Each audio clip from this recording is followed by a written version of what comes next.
भोला नमः शिवाय, गोरा नमः शिवाय, भोला नमः शिवाय, गोरा नमः शिवाय, भोला नमः शिवाय, गोरा नमः शिवाय, ओम नमः शिवाय, नमः शिवाय, नमः शिवाय, ओम नमः शिवाय, ओम नमः शिवाय, नमः शिवाय, नमः शिवाय, ओम नमः शिवाय।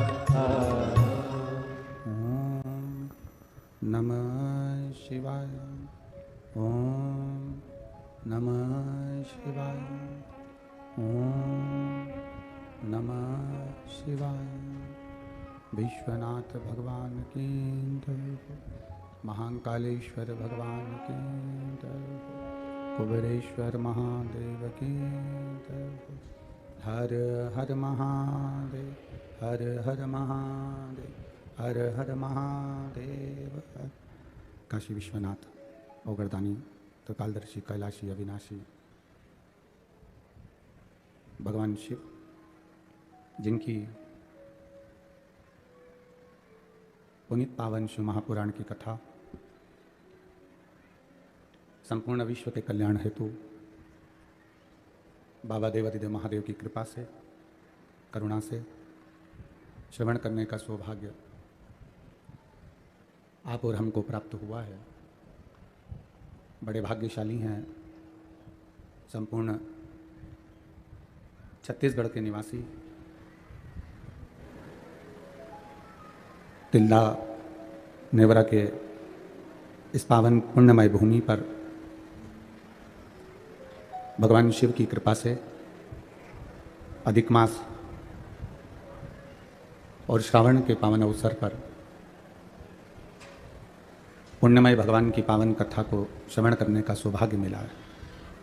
स्वर्गीय श्री शंकरलाल जी अग्रवाल, स्वर्गीय श्रीमती अनीता देवी अग्रवाल जी की स्मृति में श्री घनश्याम लाल जी अग्रवाल, श्रीमती पुष्पा देवी जी अग्रवाल, श्री अंकित जी अग्रवाल, श्रीमती प्रिया अग्रवाल, कुमारी देविका अग्रवाल, कुमारी आकांक्षा जी अग्रवाल, तिल्दा नेवरा की ओर से ये पावन शिव कथा श्रवण करने का सौभाग्य तिल्दा नेवरा छत्तीसगढ़ वालों को प्राप्त हुआ है। एक बार जोरदार ताली बजाकर यजमान परिवार को साधुवाद।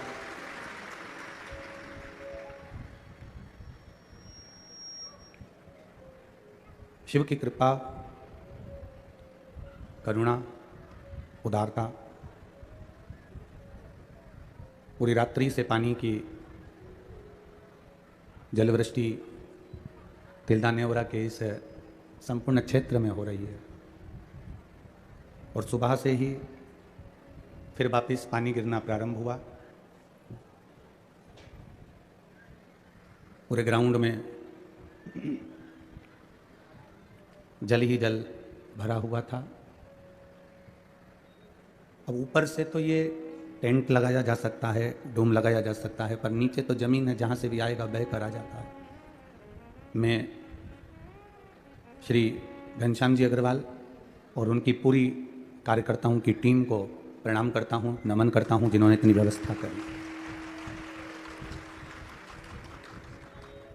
कथा मंडप में विराजमान सभी संत, साधु, ब्राह्मण जन, गुरुजन के पावन चरणों को दंडवत प्रणाम करते हैं। शिव की कृपा, अधिक मास और सावन का महीना तो होता ही है। ये सावन का जो महीना है ये जलवृष्टि के लिए है। फिर भी इतना पानी गिरने के बाद आप लोगों की आस्था, विश्वास, श्रद्धा कम नहीं हुई और आप कल से दुगने यहाँ भगवान की भक्ति करने के लिए पहुँचे हो। आपको नमन है, प्रणाम। जमीन पूरी गीली है, नीचे फर्श गीला है। जितने भी श्रोता भाई बहन कथा को सुनने के लिए अगर आ रहे हैं तो हम उनसे इतना ही कहेंगे, अपने साथ में छाता बिछाने का एक पॉलीथीन पन्नी झोला में लेके चलना। और ज़्यादा गीले हो जाओ तो एक आध जोड़ कपड़ा भी झोला में धर के लेकर चलो। और तो और ज़्यादा जलवृष्टि हो तो अपने घर से सुनना। एक विश्वास है शिव महापुराण की कथा। शंकर भगवान का चरित्र ही विश्वास का चरित्र है। जिस दिन आपके भीतर अगर शिव जी के प्रति भाव जागृत ना हो, भरोसा जागृत ना हो, विश्वास जागृत ना हो, तो आप शिव महापुराण में जाना आपका निष्फल है। आपका विश्वास अगर जागृत हो गया है, आपका भरोसा पक्का है भगवान के प्रति कि तारेगा भी महादेव और मारेगा भी महादेव, डूबने नहीं देगा मेरा महादेव। अगर तुम्हारा भरोसा पक्का है, तुम्हारी विश्वास दृढ़ता पक्की है, तो ये मानकर चलिए कि बाबा आपको डूबने तो नहीं देगा, हाथ पकड़कर खींचकर बाहर जरूर कर देगा। हम उसके चरणों के प्रति दृढ़ी हो जाए, हम उसके चरणारविंद के प्रति एक नौकर कहता है कि मेरा सेठ जी है, जब मेरे घर में शादी आएगी, विवाह आएगा या मेरे यहाँ कोई फंक्शन आएगा, तो मेरा सेठ मुझे पैसे दे देगा और मेरे घर के बच्चों का विवाह निपट जाएगा। एक व्यक्ति को एक भरोसा रहता है कि मेरे पास सोने की ये चीज रखी है, मैं गिरवे रख दूंगा तो मेरे बच्चों का विवाह कर दूंगा। मेरे पास ये सामग्री रखी है, मैं अगर दे दूंगा तो मेरा ये काम हो जाएगा। शिव महापुराण की कथा कहती है शिव जी को आपसे ना बेलपत्र चाहिए, ना चावल का दाना चाहिए। शंकर भगवान को आपसे कुछ भी नहीं चाहिए। शिव जी तो कहते हैं कि मैं भी भगवान के नाम में डूबा रहता हूं, तुम भी परमात्मा के नाम में डूबे रहो, मैं तुम्हारा सब कार्य कर कर चले जाऊंगा। अब आश्रित हो जाओ उसके, आप भगवान के भरोसे पर जीना प्रारंभ तो करो।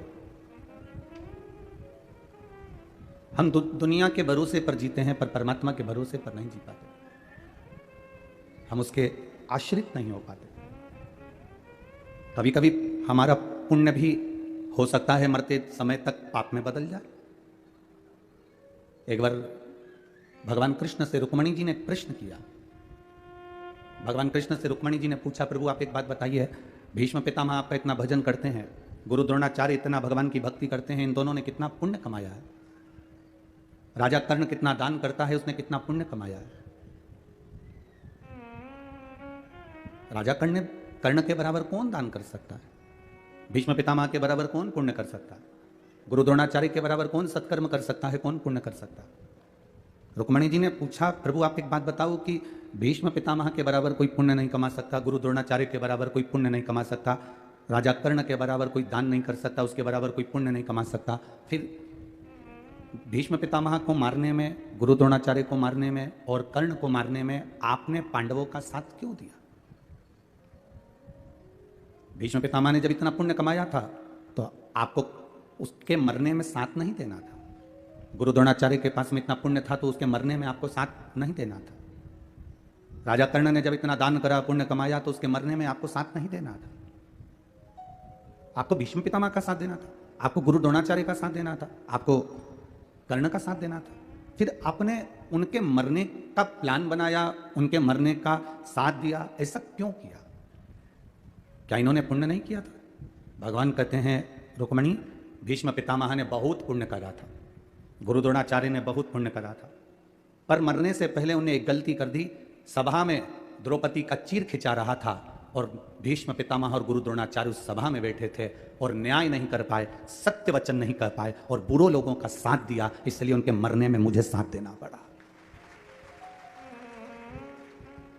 इतना पुण्य करने वालों के पुण्य भी कभी कभी समाप्त हो जाते हैं, इतना पुण्य करने वालों का पुण्य भी कहीं जगह पर समाप्त हो जाता है। सुनो रुक्मणी, राजा कर्ण ने जिंदगी में बहुत दान करा, खूब लोगों को दान दिया, पर उसके मरने में मैंने साथ इसलिए दिया क्योंकि अभिमन्यु के जब प्राण छूट रहे थे, पास में पानी भरा हुआ एक खड्डे में पड़ा हुआ था। अभिमन्यु ने मरते मरते राजा कर्ण से कहा था कि मैं मर रहा हूं, आपने मुझे बाणों से छेदित कर दिया है, पर मुझे प्यास बहुत लग रही है, थोड़ा सा पानी तो पिला दो। मरते मरते अभिमन्यु ने राजा कर्ण के सामने हाथ पसार कर जल पीने को मांगा, पर राजा कर्ण ने एक बूंद जल नहीं दिया। इसलिए भगवान कृष्ण कहते हैं कि खड्डे में भरे हुए पानी को अभिमन्यु को राजा कर्ण नहीं पिला पाया था, इसलिए उसी खड्डे में भरे हुए पानी में उसका रथ फंसा और उसके मरने में साथ मुझे देना पड़ा, क्योंकि उसने जिंदगी में पुण्य करा हो पर कोई मर रहा है और प्यासा मर रहा है, उसको पानी तो पिला देना था, भले वो अपने कर्म से मरता रहेगा। कभी कभी हमारा पुण्य भी समाप्त हो जाता है। हमारे कर्म करे हुए, हमने अच्छा कर्म करा है, हम कथा सुन रहे हैं, हमने लोगों को भोजन कराया, भंडारा करा, कोई अच्छा काम किया, सत्कर्म करा, भक्ति करी, भजन किया, कीर्तन किया, मंत्र जाप किया, स्मरण किया,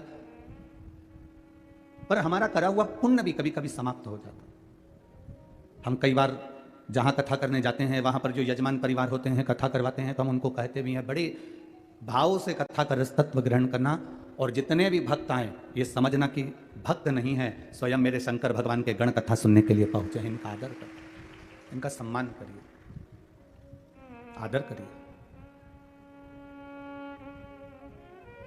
शादी में मेहमान आते हैं, जिनको आप बुलाते हो वही पहुंचता है। कितना सुंदर कहा है, सोमवार का उद्यापन कर लो, एकादशी का उद्यापन कर लो, संक्रांति का उद्यापन कर लो, अधिक मास का उद्यापन कर लो, छठ का उद्यापन कर लो, तीज का उद्यापन कर लो, चतुर्थी का उद्यापन कर लो, तुम्हारी मर्जी पड़े, जितने व्रत तुम करती हो उसके उद्यापन करो। पर शास्त्र कहता है उस उद्यापन में घर के लोगों को नहीं गिना जाता, उस उद्यापन में सौभाग्यवती माताएं जो तुम्हारे नगर की हों, मोहल्ले की हों, जो तुम्हारे परिवार की नहीं दूसरी हों, उनको उस उद्यापन में गिनो। उसका कारण क्या है कि परिवार वाले तो जिंदगी भर खाते रहते हैं, तुम्हारे यहाँ हर कभी आ जाते हैं, तुम उनको बुला भी लेते हो, खिला भी देते हो, दे भी देते हो। परिवार को दिया दान नहीं कहलाता, जब दूसरी कोई सौभाग्यवती नारी तुम्हारे यहाँ उद्यापन में भोजन कर कर जाएगी तब वो दान कहलाए। परिवार में से गिनना है तो बहन बेटी को गिन लो, परिवार में से गिनना है तो भांजी को गिन लो, परिवार में से गिनना है तो कोई भतीजी को गिन लो। पर हमने हमारी 4 जेठानी है, चारों को हमने उद्यापन में गिन लिया। हमारी 5 देवरानी है, हमने 5 को उद्यापन में गिन लिया। हमारे काका जी की जो लड़कियां हैं, हमारी जेठानी आदि का जो भी उनकी बहुएं हैं, हमने उनको भी उद्यापन में गिन लिया। ये उद्यापन नहीं लगता। उद्यापन हम जब दूसरे को देते हैं, कई लोग कहते हैं हमने बेटी का विवाह करा तो उसको साड़ी दी तो हमारा दान लगना चाहिए, बेटी की शादी होने के बाद हम बेटी को कुछ दे रहे हैं तो दान लगना चाहिए, हमने बेटी को अंगूठी बनवा कर दी तो हमने दान कर दिया, हमने बेटी को वस्त्र दिया तो दान कर दिया। कौन सी पुराण में लिखा है कि बेटी को आप कुछ देते हो तो दान कहलाता है? शिव महापुराण की कथा कहती है बेटी कभी तुमसे दान नहीं लेती, बेटी तुम्हारे घर में आती है तो अपना हक लेकर जाती है, हिस्सा लेकर जाती है, दान कभी नहीं करने जाती। बेटी को एक साड़ी देकर तुम ये एहसान मत मानना कि तुमने एक साड़ी दे दी तो हमने बेटी को दान दे दिया। एक आध दिन काले कोट वाले भैया को लेके आ गई ना, अगर एक दिन आ गई ना काले कोट वाले को लेके, फाइल माइल सब लेके, उस दिन फिर तुम जी जी जी जी करते रहोगे। एक साड़ी देकर कभी एहसान मत मानो कि हमने बेटी को कुछ दे दिया, हमने बेटी को कुछ प्रदान कर दिया, हमने दान दे दिया। बेटी कभी दान नहीं लेती, बेटी तो खुद दान में जाती है। उसको हमारे यहां सनातन धर्म में कन्यादान कहते हैं। बेटी तो खुद दान में जा रही है। हमने बेटी को ये सामान दे दिया, दान कर दिया। शिव महापुराण कहती है ना ना ना, अब दूसरे को दिया गया दान है, दूसरे को प्रदान किया गया पुण्य है। अपने का क्यों नहीं लगता? बहन बेटी हो तो उसको दो, मना नहीं, हम मना नहीं कर रहे। भांजी है तो उसको दो, मना नहीं कर रहे। अपनों का क्यों नहीं लगता? देवरानी को दिया या जेठानी को दिया, उसका क्यों नहीं लगता? क्योंकि आपस में तुम आज खिला दोगी, अगर उद्यापन में तुम थोड़ा बहुत पाँव भी पढ़ लोगी, उद्यापन में तुम उसका सम्मान भी कर लोगे, उद्यापन में थोड़ा सा तुम आदर भी कर लोगे, पर बाकी के साल भर तुम उसका आदर करोगे क्या? अंदर से ना जाने कौन कौन सी बात पे दिन भर कुड़ती रहोगी अंदर बैठी बैठी। तो ये पुण्य कहां से लग गया? ये दान कहां से लग गया? दान अनायासी होता है। अब यहां लोग भंडारा चला रहे हैं, यहां परिवार भी भंडारा चला रहा है अग्रवाल जी का, और भी रोड के किनारे किनारे ना जाने कितने लोग, कोई बिस्कुट, कोई पूड़ी, कोई सब्जी, कोई चावल, कोई खिचड़ी, कोई कुछ बांट रहा है। अब इतने लोग यहाँ आए हैं तो क्या उनके रिश्तेदार आए हैं क्या? नहीं, अनायासी आया है। कोई ये पहचानते नहीं है तो भी यहाँ पहुँच गया है और उसका उन्होंने आदर किया है, सम्मान किया है, सत्कार किया है। और उस सत्कार का फल ये मिलेगा कि वो खुद 3 महीने में अंदाजा लगा कर बैठ जाएंगे कि हमने दूसरे को खिलाया तो बाबा ने हमको दिया कितना है। ये उसके ऊपर आधार। कभी ये अंदाजा लगा करना बैठे कि मैंने हमारी बहन बेटी को दे दिया तो हमें किसी को देने की जरूरत ना ना ना, आप करिए। हमारा पुण्य भी कभी कभी समाप्ति पर आ जाता है। भीष्म पितामह ने जिंदगी में इतना पुण्य करा, पर रुक्मिणी जी से भगवान कृष्ण ने कहा, एक स्त्री का वस्त्र खिंचा रहा था, द्रौपदी का चीर खिंचा रहा था, उस समय पर उसको बोलना था। भीष्म पितामह को उस समय पर बोलना चाहिए था, गुरु द्रोणाचार्य को उस समय पर बोलना चाहिए था, गुरु द्रोणाचार्य को उस समय पर कहना चाहिए था। जब वस्त्र खिंचा रहा था, उस समय पर बोलना चाहिए, ए दुर्योधन, ए दुशासन, तुम ये गलत कर रहे हो। एक स्त्री का चीर खिंचा रहा। हमने पहले भी कथा में कहा, लोग कहते हैं सीता जी के कारण रामायण हो गई और द्रौपदी के कारण महाभारत हो गई। दुनिया के लोग ये शब्द कहना बंद कर दें कि द्रौपदी के कारण महाभारत हो गई और सीता जी के कारण रामायण हो गई। याद रखना, ये सीता और द्रौपदी के कारण महाभारत और रामायण नहीं हुई है, यह नारी का सम्मान नहीं कर पाए इसलिए महाभारत और रामायण हुई। अगर नारी का सम्मान कर लेते, नारी का सम्मान के शब्द नारी के लिए कह देते, भीष्म पितामह एक बार मुख से कह देते थे, ए दुशासन छोड़ द्रौपदी को, तो क्या दुशासन नहीं छोड़ता? क्या दुशासन नहीं बोलता? अगर एक बार सम्मान का शब्द संबोधन कर देते, भीष्म पितामह एक बार कह देते कि तुम द्रौपदी को छोड़ दो, वृद्ध के नाते अगर कह देते तो वो छोड़ देते, छोड़ देते। एक बार अगर गुरु द्रोणाचार्य ज्ञान की मुद्रा में रखकर बोल देते तो वो छोड़ देते, पर नहीं बोले। आप सबसे निवेदन है, जब नेक बात बोलने का मौका हो, जब अच्छी राय देने का मौका हो, कोई तुम्हारी बात सुने ना सुने, जिस सभा में बैठे हो और सतमार्ग बताने का अगर मौका मिल रहा है तो उस समय को मत छोड़ना, और अगर बन सके तो अपनी बात एक बार सतमार्ग की बोलना जरूर। फिर परिवार के लोग उस बात को माने ना माने, पर अपना कर्म, अपना फर्ज अदा जरूर कर देना। अपने फर्ज से अपन को मुख नहीं मोड़ना। हमें अपना फर्ज अदा कर देना चाहिए, हमें अपनी बातों को सम्मुख में रख देना चाहिए, हमें अपनी बातों को संसार सागर के सामने रख देना चाहिए, क्योंकि हमारे पद की एक गरिमा है।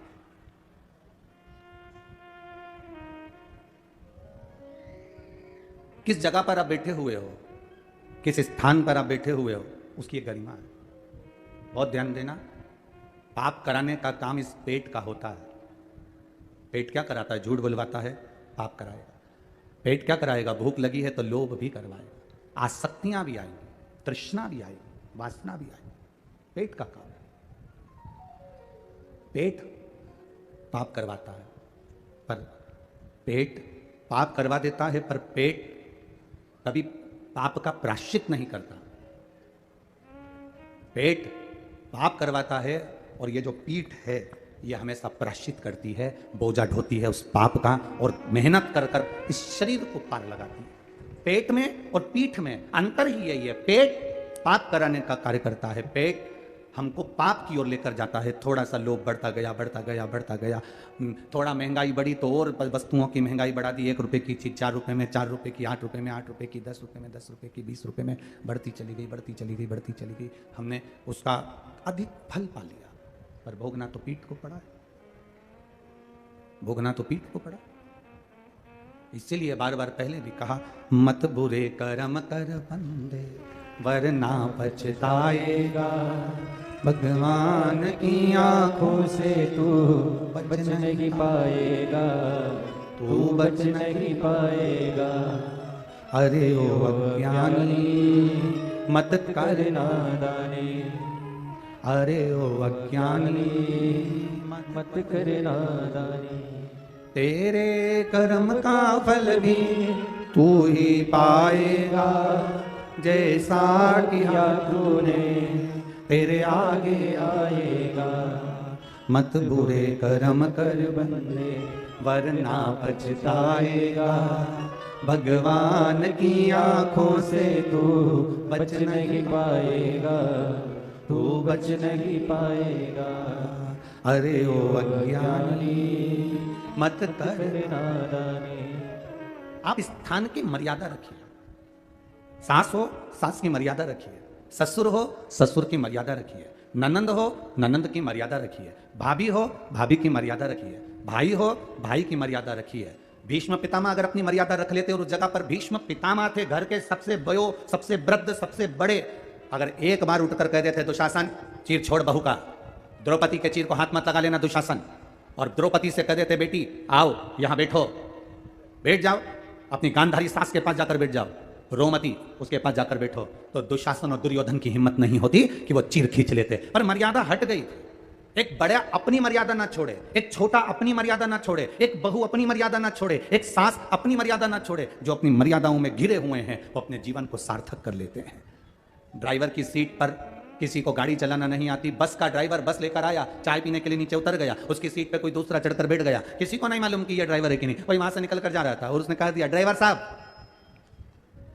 रायपुर तक जाएगी क्या बस? अब तुम्हें तो मालूम था कि बस जाएगी, हाँ साहब जाएगी। दूसरा आया, ड्राइवर साहब ये बस रायपुर तक जाएगी क्या? हाँ साहब जाएगी। अब तुम ड्राइवर हो क्या? जम के तो बोलो, नहीं हो ना। ड्राइवर की सीट पर जो बैठा है वो ड्राइवर नहीं है, पर वो चाय पीने ड्राइवर गया और ये उसकी सीट पर बैठ गया तो लोगों को क्या मालूम कि ये ड्राइवर है कि नहीं, परंतु सब ने कहा ड्राइवर साहब ड्राइवर साहब ड्राइवर साहब ड्राइवर साहब, सब गाड़ी में बैठ गए। मालूम पड़ा जब तो ये तो ड्राइवर था ही नहीं, ये तो नीचे उतर गया। ड्राइवर चाय पी के आया, गाड़ी में बैठा, ड्राइवर की सीट पर बैठा और उसने गाड़ी चलाना प्रारंभ करी। अर्थात ड्राइवर की सीट पर जो बैठा वो ड्राइवर कहला गया। ड्राइवर की सीट पर जो बैठा लोगों ने उसको ड्राइवर कह दिया। जो रोज रोज मंदिर में जाकर बैठता है, रोज रोज सत्संग में जाकर बैठता है, रोज रोज भगवान की कथा में जाकर बैठता है, उसको लोग कुछ भी कहते हो पर धीरे धीरे लोग कहने लगते हैं ये तो कहीं का भक्त है रे, 24 घंटे मंदिर में पड़ा रहता है, 24 घंटे भगवान की भक्ति में रमा रहता है, 24 घंटे इसके पास कोई काम नहीं है, जहां भजन होता है वहां जाकर बैठ जाती है, जहां कीर्तन होता है वहां जाकर पहुंच जाती है। लोग उसका नाम बदल देते हैं, उसका नाम सुनीता मीता गीता पिता कुछ भी हो, उसे कोई मतलब नहीं। उनके लोग कह देते हैं वो जीजी को बुला लो, भजन वाली बहुत अच्छा भजन गाती है, भक्ति इतनी अच्छी है, वो तो पूरी भक्तन बन गई रे शंकर जी की। अब लोग उसका नाम चेंज कर दिया क्योंकि भजन में बैठती है, भगवान के पास बैठती है, भगवान के करीब में रहती है, भजन में डूबी रहती है, इसलिए उसका नाम वहां बैठ बैठ के भक्त हो जाता है। जो सत्संग में जाकर बैठता है उसको लोग संत कहने लगते हैं। कई बार तुम कथा सुन सुन कर जाओ और अपने घर पर जाकर ज्यादा ज्ञान देने लगते हो ना छोटी छोटी बात के लिए, तो ही लोग कह देते हैं हमारी अम्मा आ गई है, बहुत बड़ी संत है, सियोर वाला महाराज की कथा सुन सुन के पूरी संत बन गई है, तो संत। और प्रेम जब अनंत हो गया रोम रोम संत हो गया अपने आप। अब तुम चलो यहां बैठे थे, कथा में बैठे, भक्त कहलाए, संत कहलाए, मंदिर गए तो लोग पुजारी जी समझ लिए। मंदिर में रोज रोज पोछा लगाओगे तो दूसरे आके समझेंगे काम वाली है। बोलो सही है कि गलत है? कि मंदिर में नौकरी करती होगी, पर तुम्हें मालूम है कि मैं नौकरी किसी की नहीं कर रही, मैं तो नौकरी मेरे देवाधिदेव महादेव की कर रही हूं, उसके सिवाय किसी की नहीं कर रही। मां तुम्हें नौकर समझो। स्थान जिस जगह पर तुम बैठ रहे हो उसकी कीमत देखिए कितनी है। अब चलो तुम जाके मदिरा की दुकान पर, दारू की दुकान पर जो नी भी पीता मत पिए, पर मदिरा की दुकान पर जरा रोज जाके शाम के टाइम खड़ा हो जाए, मत पिए। पर लोग क्या कहेंगे, राम सिंह का छोरा, वो नाथुराम की औलाद, वो उसका भाई पक्का बेवड़ा, 4 बजते नहीं और दुकान पे खड़ा मिल जाता। उसने कभी नहीं पी पर वहां खड़ा था तो नाम उसका आ गया। उसी तरह हम अगर भगवान की भक्ति में खड़े भी हो गए, भगवान के भजन में जाकर खड़े भी हो गए, उसकी भक्ति में जाकर खड़े भी हो गए, भले हमने कथा सुनी ना सुनी, हमने भजन किया ना किया, हमने दान किया ना किया, हमने पुण्य किया ना किया, हमने संकीर्तन किया ना किया, हमने शंकर जी के मंदिर में 1 लोटा जल चढ़ाया ना चढ़ाया, पर हम रोज अगर भगवान की कथा में जा रहे हैं, रोज भजन कर रहे हैं, रोज कीर्तन कर रहे हैं, रोज मंत्र जाप कर रहे हैं, रोज मंदिर जा रहे हैं, तो हमारा भी नाम उसकी लिस्ट में जरूर आ जाता है, भले हमने पुण्य करा कि ना करा, पुण्य की लिस्ट में आ जाता है। एक नहीं पीता और दारू की दुकान पर खड़ा है तो उसका नाम आ गया।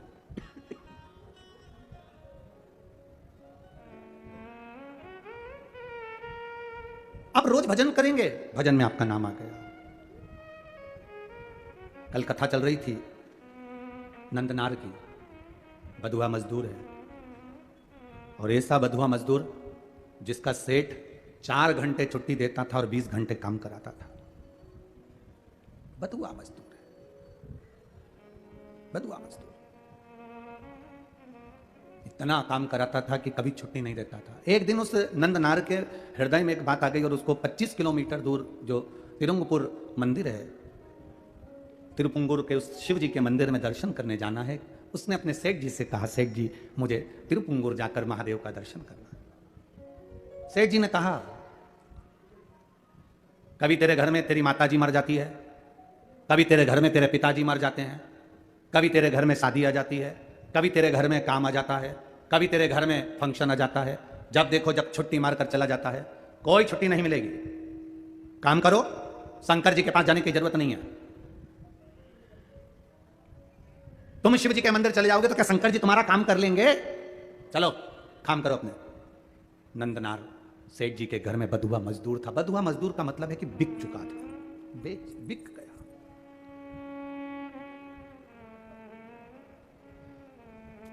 बिक गए। और कल आपको कथा में कहा था बिकना ही है ना तो संसार के लोगों के हाथ में मत बिकना। अगर बिकना है तो मेरे महादेव के चरणों में जाकर बिक जाना, बिक लो। मेरे बाबा तेरी नौकरी सबसे बढ़िया है, सबसे खरी तेरे दरवाजे की चाकरी सबसे बढ़िया है, सबसे खरी जब से तेरा गुलाम हो गया तब से मेरा भी नाम हो गया, जब से तेरा गुलाम हो गया तब से मेरा भी नाम हो गया, वरना वो काट क्या थी मेरी सबसे बढ़िया है, सबसे खरी भोले बाबा तेरी नौकरी सबसे बढ़िया है, सबसे खरी। बिकना है। अगर आपको लग रहा है कि अब मैं, कई लोग कह देते हैं हम बहुत तकलीफ में हैं इसलिए अब हमने सोच लिया कि अब हम बस अंतिम समय जी रहे हैं गुरुजी, बहुत जिंदगी कष्ट में हो गई, तकलीफ में हो गई, बहुत कष्ट की जिंदगी, अब हमारे को जीने की आस नहीं है। एक माँ, अभी अलवर की कथा की बात है, अलवर में राजस्थान में जब कथा थी तो एक माँ आई और उसने कहा गुरुजी अब मेरा 3rd स्टेज का कैंसर हो गया और मेरे को चेस्ट का कैंसर है, स्तन कैंसर है, 3rd स्टेज पर है। डॉक्टर ने जवाब दे दिया है कीमो पूरे हो गए हैं, पर डॉक्टर कह रहा है कि कीमो होने के बाद वापस कैंसर उपज गया। सिर के पूरे बाल उस महिला के कीमो के कारण चले गए। अब उसने पूछा, हम लोग अधिक मास सावन के महीने में अनुष्ठान ज़्यादा रहते हैं, पूजन ज़्यादा रहती है, तो 3-4 दिन तो हम किसी से मिलते नहीं, यजमान परिवार से भी नहीं मिलते, ये नियम है हमारा। 4 दिन के बाद चाहे यजमान परिवार हो, पत्रकार बंधु हों, जब तक अधिक मास सावन में थोड़ा हम भी अपनी पूजन पाठ करते हैं तो नहीं मिलना होता। 4 दिन के बाद में जब मिलना हुआ वो रोज़ पत्र भेजी, आखिरी में 4 दिन निकले, 5वें दिन वो आई, अब आप बताइए मेरा 3rd स्टेज का कैंसर और कैंसर वापिस उपज गया, कीमो चल रहे हैं, पट्टा बांधी थी सिर पे, कपड़ा, बाल नहीं थे, भुकुटियों के बाल भी उड़ गए थे। अब मेरे लिए आज्ञा कर दो, अब मुझे करना क्या चाहिए?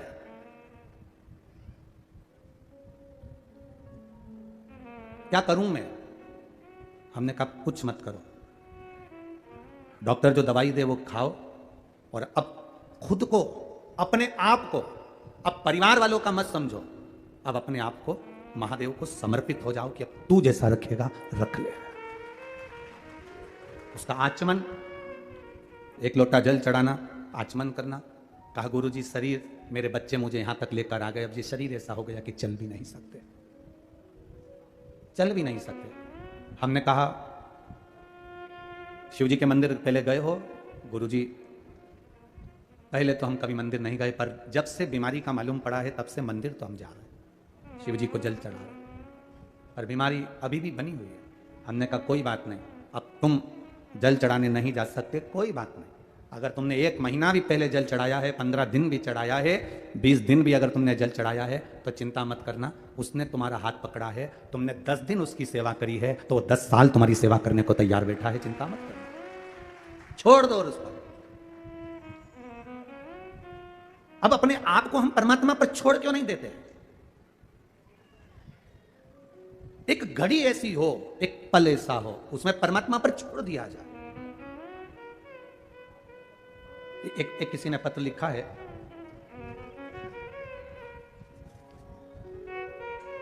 राज यादव, रायनगर, कन्हान, जिला नागपुर, महाराष्ट्र। कहीं बैठे हो तो हाथ हिला सकते हैं। राज यादव दिख गए क्या? कहीं बैठे हैं? जहां बैठे हैं उधर दिख गए? हाँ ठीक है, हाथ हिला दो। राज यादव, राज यादव, रायनगर, कन्हान, जिला नागपुर, महाराष्ट्र। पिन नंबर ये है, फोन नंबर ये है। गुरुजी, मेरा परिवार पूरा शिव जी की आराधना करते हैं, माता पिता सभी लोग शंकर की आराधना में डूबे रहते हैं। एक कोल इंडिया की गवर्नमेंट जॉब होती है गुरुजी, जो कि बड़ी संघर्षपूर्ण जॉब है और बड़ी कठिनता से मिलती है। शुरू से मेरी इच्छा रही है कि इस ऑल इंडिया कंपटीशन एग्ज़ाम में मैं पास हूँ और कैसे भी मेरा रिजल्ट आए और मैं उत्तीर्ण हूँ और इस कंपनी में, इंडिया की ये जो पावन कंपनी है, माइनिंग सरदार की जो पोस्ट होती है, उस पोस्ट पर मैं पहुँचूँ। बहुत मेहनत करी, कोई रिजल्ट सामने नहीं आया। तब शिव महापुराण की कथा सुनकर आप कहते हो शिव जी पर छोड़ दो, मेहनत आप करो, कर्म आप करो, पढ़ाई की तैयारी आप करो, बाकी का महादेव पर छोड़ दो, अपने कर्म को जरूर करो। और वो मैंने किया, पढ़ाई की तैयारी करी और खूब मेहनत करी। तब मैंने 27 अप्रैल को आपके कहे अनुसार बाबा देवाधिदेव महादेव को बेलपत्र में शहद लगाकर बाबा की कृपा से 14 मई को एग्जाम दिया, जिस एग्जाम में कई लोग बैठते हैं पर रिजल्ट सबका शून्य आता है।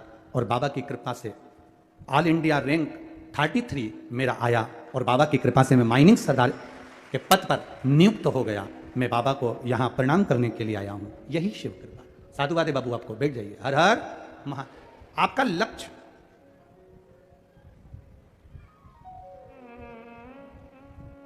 जब आप अपना संपूर्ण जीवन परमात्मा की ओर छोड़ देते हो, जब आपका संपूर्ण जीवन भगवान को दे देते हो, फिर आपको नहीं सोचना पड़ता।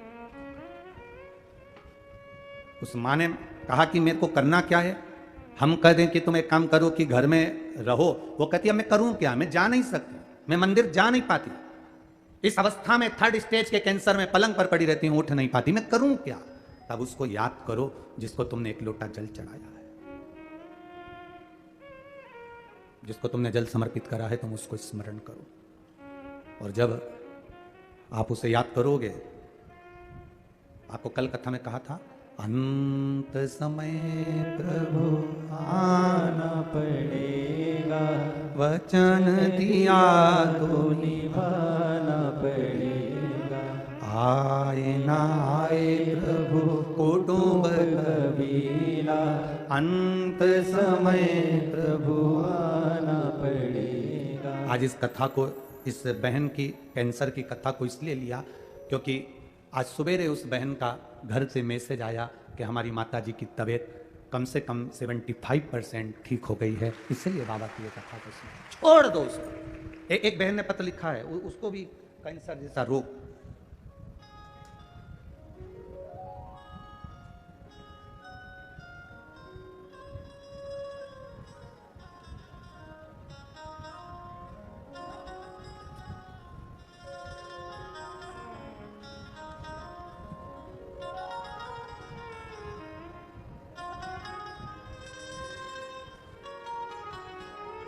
मीना यादव,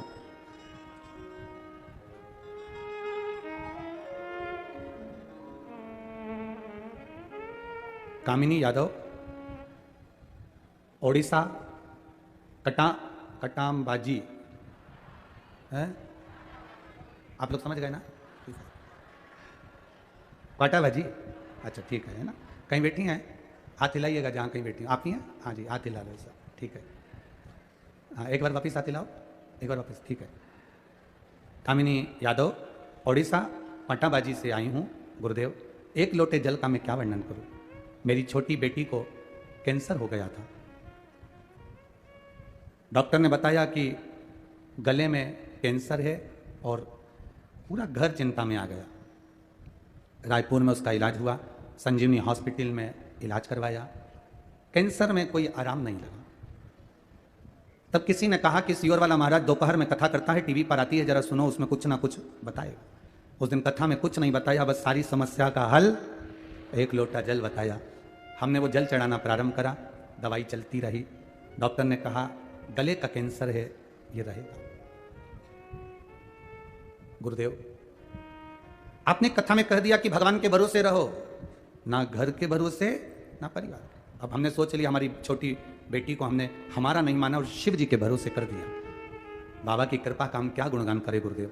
जल चढ़ाते, बेटी को देते, बेलपत्र लाते, बेटी को देते, जिस गले से कुछ ना उतरता वो जल बाबा का उतरता। और बाबा की कृपा से आज मेरी बेटी ठीक है, इसलिए मैं बाबा को नमन करने के लिए आया। आराम है उसको? हाँ जी, हाथ हिला दो एक बार, हर हर महादेव। ये करुणा, बैठिए, ये उदारता, ये करुणा, ये उदारता, ये उसी की है, ये इसी को कहते हैं। बड़ी दूर किनारा है,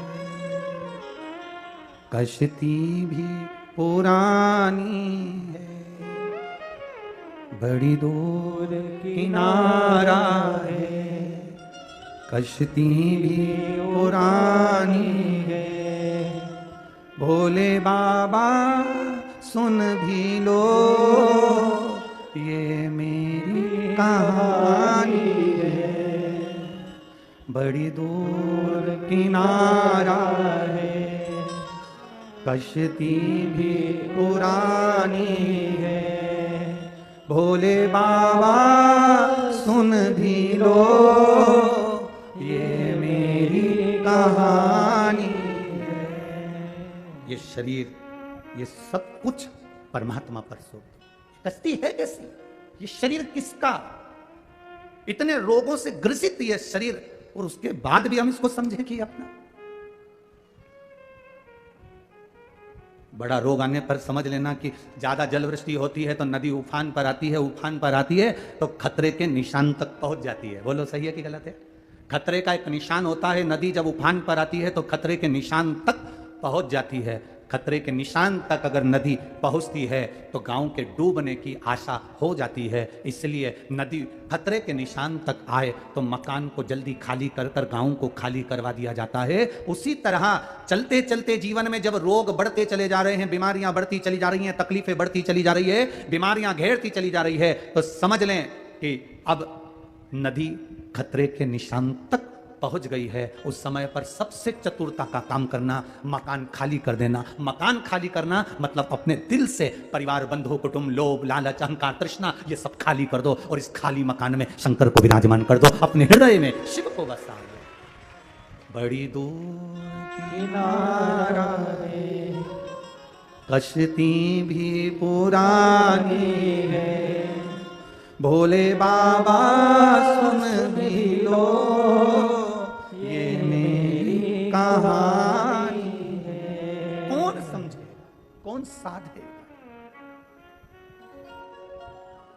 खतरे के निशान के करीब में नदी आ गई, गांव खाली करवाया जाता, प्रशासन मुस्तैद हो जाता। गांव को खाली करवाओ, पानी भर जाएगा। खतरे के निशान पर नदी पहुंच गई। जब हमारा शरीर भी रोगों से भर जाए, ग्रसित हो जाए, डॉक्टर भी कह दे कि अब हमारे हाथ में कुछ भी नहीं है, कुछ भी नहीं,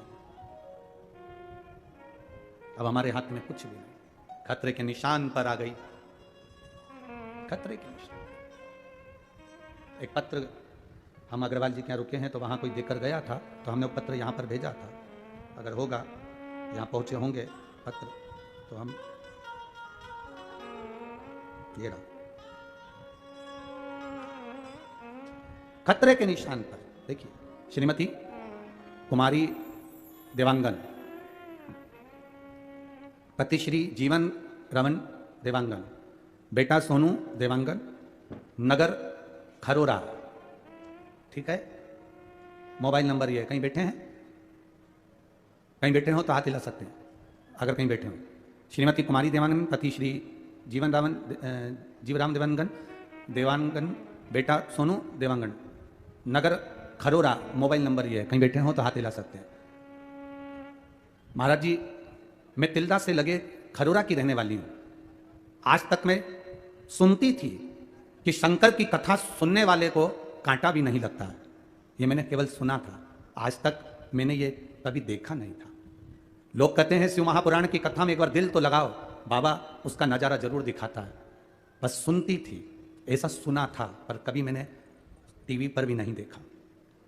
लोगों के कहने पर मैंने 2 महीने पहले शिव जी की कथा टीवी पर सुनना प्रारंभ करी और इतना विश्वास जागृत हो गया कि अब शंकर जी जो करेंगे वो करेंगे। सब कुछ ठीक चल रहा था।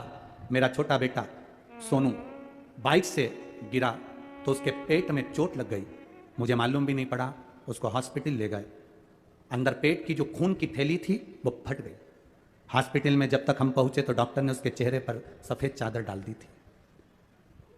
चेकअप कर कर बता दिया कि इसकी सांसें बंद हो गई हैं, इसका पोस्टमार्टम के लिए आप इसको ले जाइए। पोस्टमार्टम का कागज पर सिग्नेचर करवा लिया। गुरुदेव, मेरा रो रो कर बुरा हाल हो गया। शंकर जी से कहा कि दुनिया के लोग कहते थे कि तेरी कथा टीवी पर भी सुन लेना कोई, तो तू वहां बैठे बैठे भी कल्याण कर देता है। माना मैंने जिंदगी भर शिव मंदिर नहीं गई, पर 2 महीने तो गई हूं ना, उस 2 महीने का तू मुझे फल नहीं देगा। मेरा बेटा मर गया है, उसका पोस्टमार्टम होने जा रहा है, बाबा कुछ करुणा करो ना। गुरुदेव बस बेटे का पांव पकड़कर मैंने खींचा था और डॉक्टर ने देखा कि बेटे की सांस चल गई और उसकी सांस वापस आई। उसका ऑपरेशन हुआ, खतरे के निशान से बाहर हुआ, 22 दिन हॉस्पिटल में रहा और आज मेरा बेटा मेरे घर में आया और मेरा बेटा आज पंडाल में भी आया है। मैं नमन करने लगा। ये शिव तत्व है, औघड़ी। सफेद कपड़ा डाल दिया गया, पोस्टमार्टम के कागज पर सिग्नेचर हो गए, पोस्टमार्टम की तैयारी हो गई, खतरे के निशान पर नदी पहुंच गई, खतरे के निशान। गांव खाली कर दीजिए, सरकार कहती है आसपास के गांव खाली करवा दो। हम कहते हैं जब बहुत विषम परिस्थिति में पड़ गए, डॉक्टर अपना काम करे। आपने अगर जिंदगी में टीवी पर, मोबाइल पर, पंडाल में कहीं बैठकर भी शिव महापुराण की कथा सुनी है और 1 लोटा जल देवादिदेव महादेव को चढ़ा रहे हो, तुम्हारा वो चढ़ाया जल कब काम आएगा तुम भी नहीं समझ पाओगे। किस जगह पर काम आ जाएगा वो, किस स्थान पर। बड़ी दूर किनारा है, कश्ती भी पुरानी है, भोले बाबा सुन भी लो ये मेरी कहानी है। एक की नहीं, सबकी कहानी है। ये शरीर ना जाने कितने रोगों से ग्रसित है, कितनी तकलीफों में फंसा हुआ है, हम उसके आश्रित क्यों ना हो।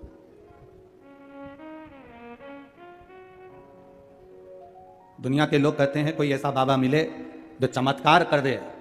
हमारे पास में वो नहीं है कि हम चमत्कार कर दें, पर इतना जरूर जानते हैं कि भोले का अगर नाम लिया है तो वो सब कुछ कर सकता है। हमारे पास में कोई ऐसी विद्या नहीं है कि हम आपको कोई चमत्कार करके दिखा दें। हमारे पास में ऐसी कोई विद्या नहीं कि हम आपको कुछ ऐसा जादू कर कर, चमत्कार कर कर आपको दिखा दें। बस इतना जरूर कर सकते हैं कि आपके मुख से श्री शिवाय नमस्तुभ्यम, और आपसे इतना निवेदन कर सकते हैं कि आपकी दुख की घड़ी में कोई चमत्कार काम नहीं आएगा। तुम्हारा चढ़ाया गया 1 लोटा जल तुम्हारी समस्या का समाधान कर कर चला जाएगा। हमारे पास नहीं है इतना। बोल बम का नारा है बाबा एक साथ, हमारे पास में नहीं है, कुछ भी नहीं, कुछ नहीं। ना हमको ये तुम्हारी ये कुंडली देखना आती है, ना हमको तुम्हारा भाग्य देखना आता है, क्योंकि हमको हमारा ही भाग्य नहीं मालूम है। हमको ही नहीं मालूम कि सवेरे हमको भोजन में गिलकी की सब्जी आएगी कि लौकी की आएगी, तो हम तुम्हारे से क्या वर्णन करें। हमको ही नहीं मालूम कि हम क्या भोजन करेंगे, हम किसका भाग्य देखें। एक कदम बाद जिंदगी में कौन सा मोड़ आ जाएगा ये किसको मालूम है, किसी को नहीं मालूम। भजन से, भगवान की अविरल भक्ति से सब कुछ हो सकता है, सब कुछ। आपका विश्वास, एक वो कहते हैं ना, किसी से दिल लग जाने को मोहब्बत नहीं कहते। किसी से दिल लग जाने से मोहब्बत नहीं कहते। मोहब्बत कहते किसको हैं? किसी के बिना दिल ना लगे उसी को मोहब्बत कहा जाता है। मेरे शिव के बिना, जिस दिन तुम रोज मंदिर जा रहे हो, रोज भगवान का गुणगान कर रहे हो, रोज शिव महापुराण की कथा श्रवण कर रहे हो, रोज भगवान की भक्ति कर रहे हो, एक दिन टीवी पर कथा ना आए, अचानक लाइट चली जाए, मोबाइल का नेटवर्क चला जाए और तुम कथा सुन रहे थे और इतने में नेटवर्क चले गया, इतने में लाइट चली गई, इतने में तुम कथा, पानी गिर गया और तुमको विघ्न आ गया और तुम कथा ना सुन पाए। बस तुम्हारी जो बेचैनी है, तुम्हारे अंदर की जो बेचैनी है कथा सुनने की, तुम्हारे अंदर की जो बेचैनी है मंदिर जाने की, आज ना जाने मेरे घर में मेहमान आ गए, ये हो गया वो हो गया, मंदिर नहीं जा पाई, बार बार बेचैनी हो रही है, मंदिर नहीं जा पाई, कथा में नहीं जा पाई, आज टीवी पर कथा आई, इतनी काम में उलझ गई कि मैं 2 बजे कथा ना सुन पाई। ये अंदर की जो बेचैनी है, ये जो अंदर की बेचैनी हमारे अंदर जागृत हो रही है महाराज, तो यही किसी से दिल लगा लेना मोहब्बत नहीं है। किसी के बिना दिल ना लग पाना, इसी को मोहब्बत कहते हैं। बेचैनी हो रही है, बस अब बेचैनी इतनी, कथा नहीं सुन पाई, आज मैं कथा नहीं सुन पाई, आज मैं मंदिर नहीं जा पाई, आज मैं भगवान को जल ना चढ़ा पाई, अपने आप को कोस रही है, आज मैं पहुंची क्यों नहीं।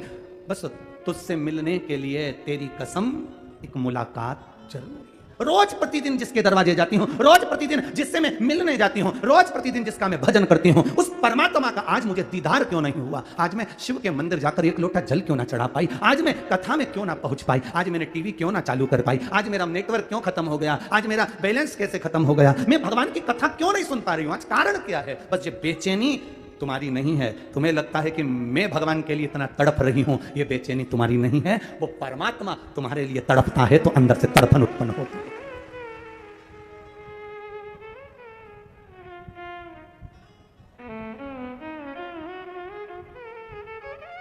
ये भीतर की जो तड़फन है, यही तो परमात्मा का मिलन है।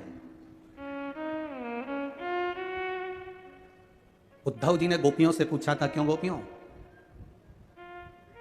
तुम रोती हो भगवान कृष्ण के लिए? एक जगह कहीं प्रवचन चल रहा था, उसमें महाराज जी कथा में कह रहे थे, गोपियां भगवान के वियोग में खूब रोई, खूब रोई, खूब रोई। श्रीमद् वल्लभाचार्य जी ने सुबोधनी श्रीमद् भागवत में वर्णन किया। श्रीमद् वल्लभाचार्य जी ने सुबोधनी श्रीमद् भागवत में वर्णन करा कि उद्धव जी भगवान का संदेश लेकर जब ब्रज में पहुंचे तो उन्होंने गोपियों से पूछा, क्या तुम भगवान की याद में रोती हो? गोपियां मुस्कुरा कर कहती हैं, नहीं, हम रोते नहीं हैं। उद्धव जी कहते हैं, तुम्हारी याद में कृष्ण इतने रोते हैं। वो तो कहता है कि गोपियां मेरे लिए एक मिनट नहीं रह सकती, कृष्ण रोते हैं तुम्हारे लिए और तुम नहीं रो रही हो कृष्ण के लिए। गोपियां कहती हैं, उद्धव हम इसलिए नहीं रोती क्योंकि हमें रोता हुआ देखेगा ना हमारा कृष्ण, तो हमें देखकर वो रो देगा। घर में जब माँ रोती है तो छोटा बच्चा माँ को देखकर रो देता है। घर में अगर माँ रो रही है, छोटा बच्चा माँ को देखकर रोता है, माँ तू क्यों रो रही है? माँ तेरी आंख में आंसू क्यों है? छोटा बच्चा अपनी माँ के गले लग जाता है, माँ तू क्यों रो रही है? माँ को रोता हुआ देखकर बच्चा रोता है। गोपियां कहती है, अगर हम रोएंगे तो हमें रोता हुआ देखकर हमारा परमात्मा रोएगा, इसलिए हम रोते भी नहीं है। हम क्यों रोए? किस लिए?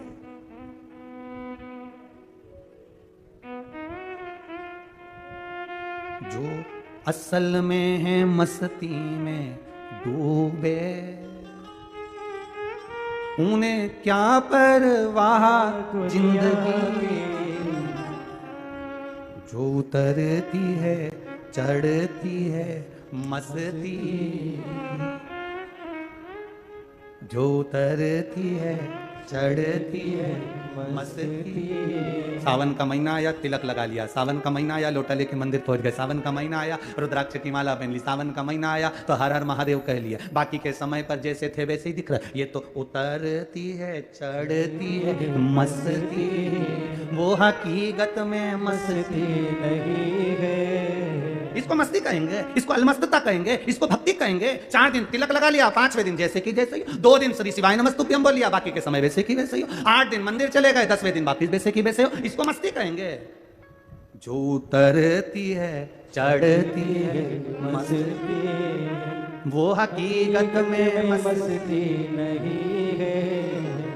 प्रेम वालों ने कब वक्त पूछा, अपने काम की चीज आई है। लोग पूछते हैं शंकर जी के मंदिर जाने का समय क्या है? हम कहते हैं मरने का समय क्या है? मरने का समय क्या है आप बता दो। आप कह देना भगवान से, सुबह नहीं मरूंगी, 9 बजे के बाद आना। काय को मरूं मैं?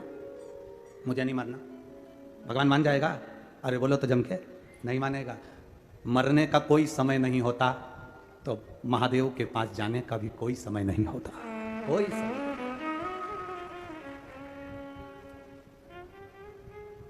प्रेम वालों ने कब वक्त पूछा, तेरी पूजा में सुन ले ऊधो। अरे प्रेम वालों ने कब वक्त पूछा, तेरी पूजा में सुन ले ऊधो। यहाँ दम दम में होती है पूजा, सर झुकाने की फुर्सत नहीं है। यहाँ तो हर पल, हर घड़ी, हर क्षण, हर श्वास में मुझे शिव नजर आता है। भोजन बना रही हूँ, श्री शिवाय नमस्तुभ्यम। खाना खा रही हूँ, श्री शिवाय नमस्तुभ्यम। मोबाइल पर भी आजकल हेलो हाय बंद कर दिया, कोई फोन उठाता है श्री शिवाय नमस्तुभ्यम कहते हैं, कहीं जा रहे हैं श्री शिवाय नमस्तुभ्यम, ओम नमः शिवाय, पंचाक्षर मंत्र, जय राम जी की, जय श्री कृष्णा। ये हमारा तत्व हमारे भीतर जागृत हो गया। श्वास श्वास में, यहाँ दम दम में होती है पूजा, और सर झुकाने की फुर्सत नहीं है। कहां फुर्सत सिर झुकाने की, कहां फुर्सत।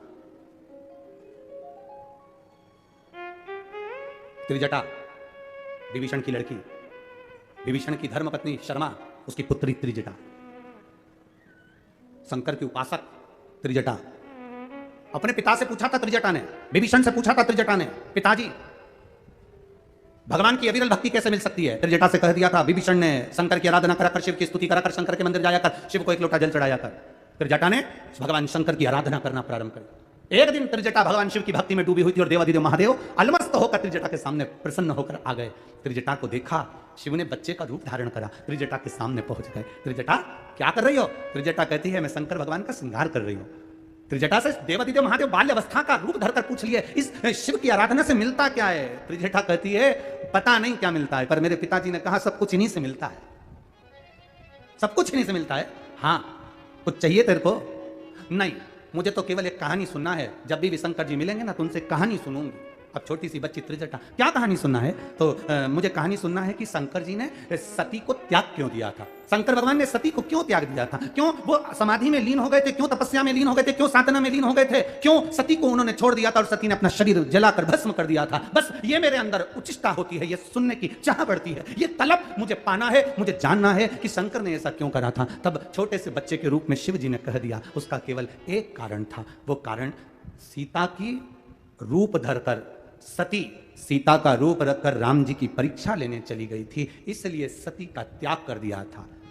सीता का त्याग, सीता की सीता का रूप रखा था। हाँ, कौन सीता, राम जी की धर्मपत्नी। कौन राम, भगवान नारायण का स्वरूप। अच्छा, मेरी धर्मपत्नी सती जान नहीं पाई कि सीता कौन है, राम कौन है, परीक्षा में ली। अच्छा, परीक्षा में ली। हाँ, सुन ली कथा। हाँ, अब क्या चाहती है त्रिजटा, अब क्या चाहिए तुझको। त्रिजटा कहती है जिस सीता का रूप रखकर मां सती गई थी, उस माता सीता को एक बार मैं भी, वो तो सीता का रूप रखकर गई थी, पर मैं सीता को अपनी बेटी के तुल्य मानकर उसका आदर करना चाहती हूं। शिवजी ने कह दिया तेरी ये मनोकामना पूर्ण हो। सीता जी को रावण लेकर आया, अशोक वाटिका में रखा, सब राक्षस थे, त्रिजटा भी राक्षसी थी। जब सबसे बड़ा कार्यभार त्रिजटा को दिया गया था कि सीता को समझाओ, और त्रिजटा को जानकी जी हमेशा मां कहती थी, मां। त्रिजटा को जानकी जी हमेशा मां कहती थी। त्रिजटा की भाग्य की सराहना क्या करी जाए, जो त्रिजटा को शंकर भगवान बाल्य अवस्था में बालक का रूप रखकर दर्शन दिए थे, वो त्रिजटा एक दिन पहले सीता जी से कहती है मुझे सपना आया था और सपना में मैंने देखा कि एक बानर आया, उसने पूरी लंका में आग लगा दी और उसने तुमको कुछ गिफ्ट दिया। ये त्रिजटा कह रही है मेरे सपने में एक बानर दिखा था। ये आप लोग कथा में सुने होंगे, मुझे बानर दिखा था। आखिर त्रिजटा को ऐसा सपना कैसे आ सकता है, उसका कारण केवल एक है, सपने में बानर नहीं। बानर कौन था, हनुमान। हनुमान कौन था, शंकर, शंकर का एक स्वरूप।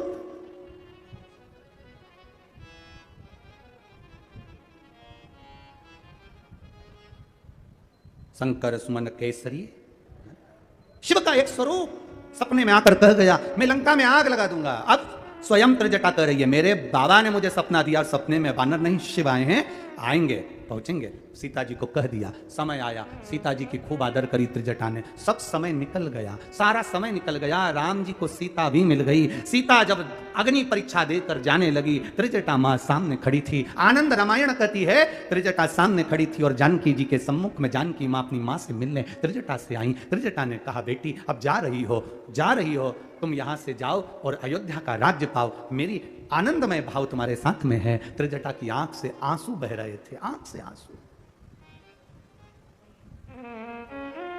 सीता जी जाते जाते, मां जानकी जाते जाते राम जी से कहती हैं प्रभु अपन जा रहे हैं। पूरी लंका में केवल एक त्रिजटा ऐसी थी जिसने मेरी सेवा करी थी। आप अगर त्रिजटा से कुछ कहें तो अच्छा है। राघव जी ने त्रिजटा जी के हाथ जोड़कर कहा, मां आप राक्षसी रही हो, राक्षस कुल में आपका जन्म हुआ है, आप यहां पर बड़ी हुई पड़ी, सब कुछ हुआ, पर आपने जानकी का साथ दिया मां, पर आपकी शिव भक्ति साधारण नहीं है मां। जिस दिन मेरा भोलेनाथ चाहेगा ना, आपको राक्षसी होकर भी आपको जनमानस में पूज्य बना देगा। कोई कितना भी नीच कर्म में पड़ा हुआ है, कोई बहुत खड्डे में डूबा हुआ है, कर्जे में डूबा हुआ है, बड़ी तकलीफों में पड़ा हुआ है, अगर वो शिव की आराधना करता है, गलत से गलत है, शंकर की आराधना में डूबा है, शंकर उनको उठाकर हाथ पकड़कर पूज्य बना देते हैं। वो देवादिदेव महादेव है, वो शिव है। औघड़ी त्रिकालदर्शी कैलाशी अविनाशी वो शंकर है। त्रिजटा ने उस दिन से नियम ले लिया, बस मैं शिव की आराधना करूंगी। नहीं मालूम त्रिजटा को कि श्रावण का महीना आ गया, नहीं ज्ञात था त्रिजटा को कि आज श्रावण के महीने में शिव की आराधना का 2 पात्र के जल की महत्वता थी। आज त्रिजटा ने अपने हाथ में जल लेकर शंकर भगवान की आराधना करना प्रारंभ करी। भूलवश श्रावण के महीने में त्रिजटा के हाथ से 2 कलश जल शंकर भगवान को चढ़ गए। शिव जी प्रसन्न होकर सामने प्रकट हो गए, तूने कावड़ चढ़ाई है मुझ पर। श्रावण का महीने की कावड़ की महत्वता का वर्णन शिव कर रहे हैं। ए त्रिजटा, भूलवश तेरे से 2 पात्र से जल मेरे ऊपर चढ़ गया।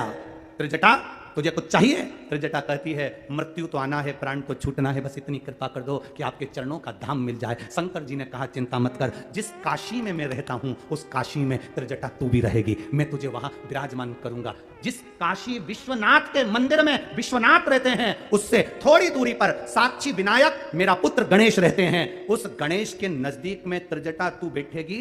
जैसे गणेश की पूजन होती है, वैसे ही त्रिजटा तूने मुझे कावड़ चढ़ाई है, तेरी पूजा भी उस गणेश के मंदिर में बैठकर होगी। तेरी पूजा पूरे भारत की भूमि पर केवल एक विश्वनाथ काशी, एक ऐसी जगह जहां पर त्रिजटा का भी एक मंदिर है, जहां त्रिजटा साक्षी विनायक के मंदिर में विराजमान है।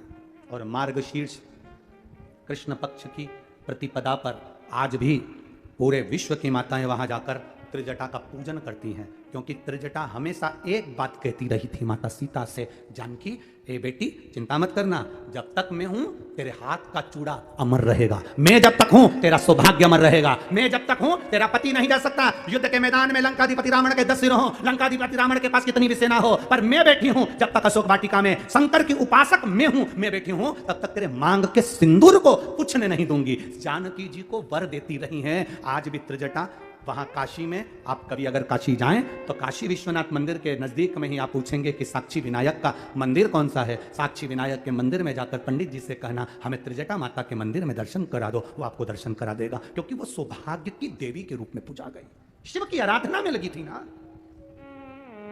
ये दुनिया के लोग हंसते हैं, कावड़ चढ़ाने से क्या होता है, दुनिया के लोग हंसते हैं, 1 लोटा जल चढ़ाने से क्या होता है। ये दुनिया के लोग पैदल चल चल के 100 किलोमीटर, 150 किलोमीटर, 250 किलोमीटर, 500 किलोमीटर जा रहे हैं। दुनिया के लोग अपना घर छोड़कर सावन के महीने में कावड़ चढ़ाने जा रहे हैं। अरे तुम्हें गौरव महसूस होना चाहिए, तुम्हें गौरव महसूस होना चाहिए। जिस त्रिजटा राक्षसी ने भी 2 लोटा जल चढ़ाकर काशी का निवास पाया और शंकर भगवान की प्रियता बनकर, भगवान शिव की आनंदित बनकर जगत में पूजा गई, वो त्रिजटा राक्षसी होकर उसकी लोग पूजन कर दिए। ये वो कावड़ का जल है जो संसार के लोगों को दलदल में से उठाकर परमात्मा की भक्ति प्रदान कर देता है।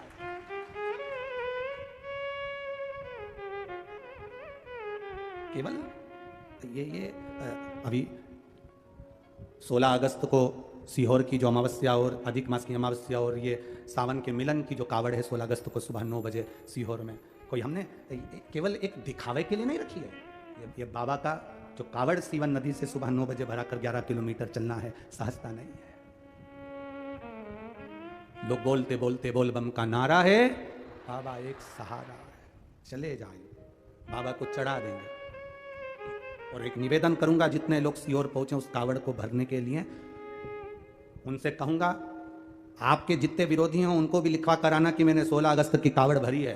उसके बाद साल भर में बाबा तुम्हारा भंडार नहीं भरता तो हमें जरूर बताना कि भरा कि नहीं भरा। ये कावड़ की मूलता है।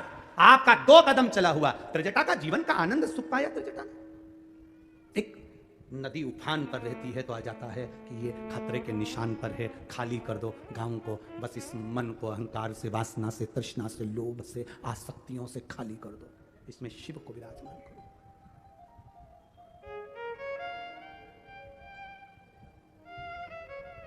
भगवान के जितने करीब रह सकते हैं हम उतने करीब रहे।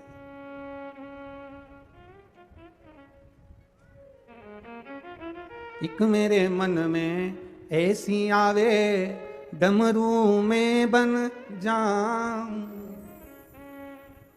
अरे हाथों में रमी रहती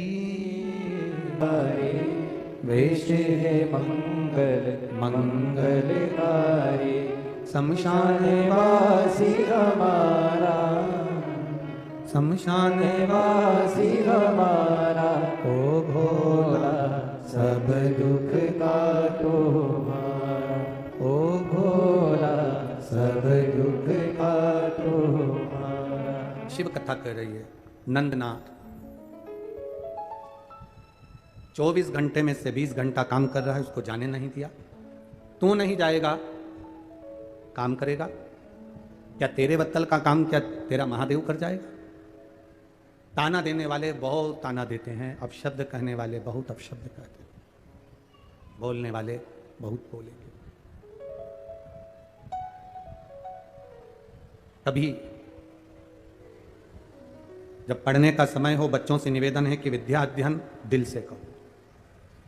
नौकरी की तैयारी कर रहे हो तो दिल से तैयारी करो। कोई भी काम हम करें तो दिल से करें। जितने कर्म करना है हमको दिल से करो। और फिर निवेदन करेंगे कि भगवान का भजन भी करो तो दिल से करो। उसमें भी कोई मक्कारी नहीं होना चाहिए, दिखावा नहीं होना चाहिए। जब आप पढ़ाई करना दिल से करना, कंपटीशन एग्जाम की तैयारी करना दिल से करना, मेहनत करना दिल से करना, तो भजन भी करना तो दिल से करना, कथा भी सुनना तो दिल से। अविरल भक्ति को अपने भीतर उतारो। कोई कह रहा था, हमें पुष्कर की कथा का स्मरण आया। पुष्कर जी में एक भाई कह रहे थे, गुरु जी में कम से कम गीता जी को 25 बार पढ़ चुका हूं। हमने 25 बार गीता जी पढ़ी। हम उनसे हमेशा एक ही बात कहेंगे कि तुमने गीता जी 25 बार पढ़ी, हनुमान चालीसा 50 बार पढ़ी, राम रक्षा स्तोत्र 100 बार पढ़ा, शिव चालीसा 50 बार पढ़ी।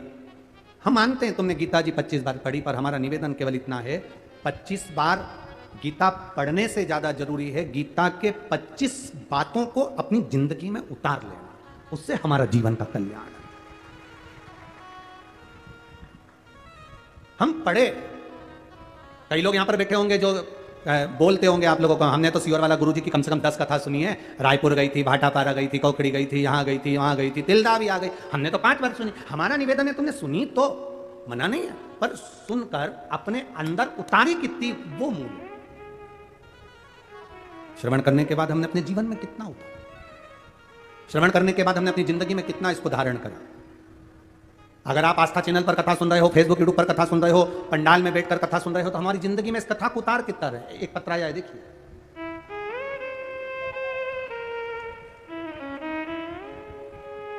मैं नंदनी वर्मा, कहीं बैठी है नंदनी वर्मा? मैं नंदनी वर्मा, तरपोगी रायपुर, ग्राम तरपोगी। तरपोगी है कि और कुछ है, देख लेना हो। तरपोगी रायपुर छत्तीसगढ़ से हूं। कहीं बैठी हो तो हाथ हिला सकती हैं। अगर कहीं बैठी हो तो हाथ हिला सकती हैं। नंदनी वर्मा। मेरे पति गोपेश्वर वर्मा की तबीयत अचानक से खराब हुई 22 नवंबर 2022 को। बहुत ज़्यादा खराब हो गई। हमने उनको उसी दिन श्रीनय हॉस्पिटल में भर्ती कराया। 6 दिन में कोई सुधार नहीं दिखने पर उन्हें रामकृष्ण केयर हॉस्पिटल ICU में शिफ्ट कर दिया। वहां जाकर जब जांचें प्रारंभ हुई तो उनकी किडनी, लीवर इन्फेक्शन बताया, जो कि डैमेज हो चुकी थी। फेफड़ों में पानी भर गया था। डॉक्टरों के आधार पर उनका इलाज प्रारंभ हुआ, पर कोई सुधार नहीं दिखा। उनको डायलिसिस चालू हो गया, डायलिसिस होने लगा, और प्रतिदिन एक दिन में 2 बार 3 बार डायलिसिस होने लगा। वेंटिलेटर पर उनको डाल दिया गया। उसके बाद गुरुदेव, बड़ा दुख हुआ कि डायलिसिस एक ही दिन में 3-3 बार डायलिसिस हो रहा था, आराम नहीं मिल रहा था। किसी ने कहा टीवी पर कथा आती है, आपने सुनी है? हमने कथा तो नहीं सुनी थी, पर यह जरूर सुना था कि कोई सीहोर वाला महाराज कथा करता है और उसमें शंकर भगवान को लोटा भर के जल चढ़ाने का बोलता है। तो हमने उसी समय पर बस शिव जी पे जल चढ़ाना प्रारंभ कर दिया और वो जल ले जाकर उनके शरीर पर लगाना प्रारंभ कर दिया। गुरुदेव, हॉस्पिटल में कुछ भी चीज़ अंदर ले जाना नहीं देते, पर हम धीरे से अपना कपड़ा गीला कर जाते थे और वो कपड़ा ही उनको पोंछ देते थे। हम क्या बाबा का वर्णन करें गुरुदेव। शिव जी का आपने कहा था जब बहुत ज्यादा बीमारी या रोग रहता है तो पार्थिव शिवलिंग का निर्माण कर कर उसका पूजन कर लेना चाहिए। रात्रि को 9:15 वाला आपका जो पूजन का विधान आप बताते हैं वो हमने करना प्रारंभ करा। देखिए पार्थिव शिवलिंग का महत्व क्या होता है, क्या वर्णन होता है, ये कथा तो 7 तारीख को पूरी हो जाएगी। 10 तारीख को माँ पीताम्बरा के धाम में दतिया में, जहां पर धुमेश्वरी माता बैठी हुई है, ऐसी पीताम्बरा पीठ के नजदीक में दतिया में जो शिव महापुराण की कथा 5 दिन की होगी 10 तारीख से 14 अगस्त तक, 10 अगस्त से 14 अगस्त, उसमें हमें पार्थिव शिवलिंग के एक एक महत्व को जानना है। शिवलिंग की धार कैसी होना चाहिए, पार्थिव शिवलिंग बनाते हैं तो उस पर सांप बनाना चाहिए कि नहीं बनाना चाहिए, पार्थिव शिवलिंग का निर्माण करें तो नंदी बनाए कि ना बनाए, पार्थिव शिवलिंग का निर्माण करें तो गणेश जी बनाए कि ना बनाए, पार्थिव शिवलिंग का निर्माण करें तो हमें बेलपत्र कैसी रखना चाहिए, पार्थिव शिवलिंग का निर्माण करने के बाद बेलपत्र को चावल के दाने कैसे लगाना चाहिए, ये सब हम 10 तारीख से 14 तारीख वाली कथा में सुनेंगे। तो इन्होंने जो वर्णन करा पार्थिव शिवलिंग का, उस पर चढ़ाना, 9:15 वाली पूजन करना, बाबा शिवजी पे चढ़ा हुआ जल ले जाकर हम उनको होठ पर गीला कपड़ा से पोंछ देते थे, क्योंकि थोड़ी देर ही तो वेंटिलेटर वालों को मिलने देते थे। बाबा शिव का हम क्या गुणगान करें, एक बेलपत्री ले जाकर हमने उनके पलंग पर रख दी और बाबा की कृपा ऐसी हुई, उनको आराम लगना प्रारंभ हुआ और उनकी लीवर किडनी ठीक होने लगी, डायलिसिस बंद हो गया और हमारे पति मौत के मुंह से बाहर आ गए। मैं सारी जांचें लगाकर भेज रही हूं गुरुदेव, पूरे जांचें उन्होंने इसमें लगाई हैं, आप एक एक जांच का पूरी जांचें, किडनी लीवर की जितनी भी जांच होती है सब लगाकर भेजा। उन्होंने एक बात बड़ी अच्छी लिखी, आज मेरे घर के बच्चे के साथ मैंने ये पत्र भेजा है गुरुदेव, बाबा ने डायलिसिस से भी ठीक कर दिया और उनकी लीवर और किडनी काम करना प्रारंभ कर दी। ये शिव भक्ति है, ये शंकर की उपासना, ये शंकर की कृपा, ये उसकी उदारता। यहां सियोर वाला महाराज नहीं आया, यहां तुम्हारा विश्वास काम आया, यहां तुम्हारी दृढ़ता काम आई, यहां तुम्हारा भरोसा काम आया। हम तो बाबा के भरोसे चलते हैं। एक पत्र हो रहा है,